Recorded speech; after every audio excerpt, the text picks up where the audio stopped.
How to be a fluent reader.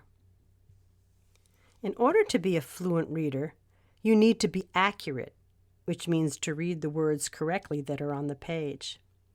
And to do this, focusing on the words is very important. When I read, I can focus on the words so that my eyes, mouth, and brain work together. It's just like when I catch a ball, my eye and hand are coordinated, and they work together. So I'm looking at the words on the page. The words go into my eyes, into my brain, and out my mouth in a very fluent way. When you were first learning to read in kindergarten and first grade, you were learning to look at one word at a time. Well, now that you're older, you need to train your eyes to see more than one word at a time and look at a whole phrase while reading. To read fluently, you need to read just like you are talking, smooth, not choppy.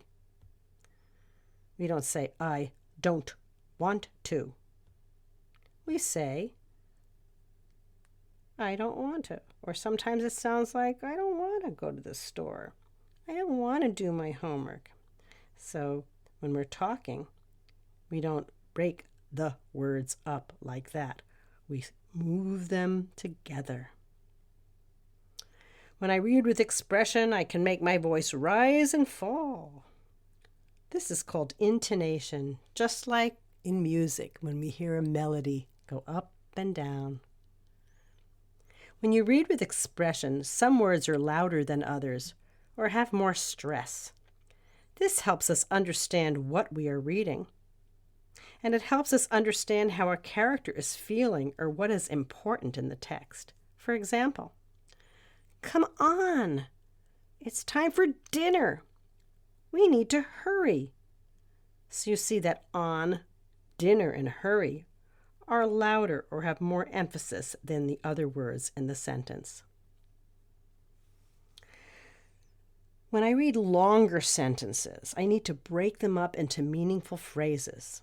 And I can use punctuation as a road signal telling me where to pause or how to use my voice, such as exclamation marks or questions.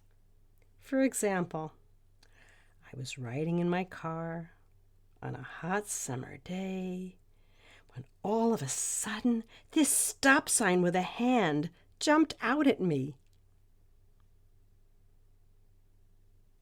And when I see a long phrase or sentence, I try to read to the end without stopping. I can slide my finger under or over the words to push myself through the end. For example, once upon a time in a faraway land, there lived an ugly giant with one eye. He was very mean and scary. So I'm pushing myself through the sentences and not allowing myself to stop. Of course, if you get to a tricky word, of course you're able to stop and try to reread, sound it out, and go back to the beginning. But when you do know the words, it's important just to push yourself through. And that is how you read fluently. I hope you found this helpful.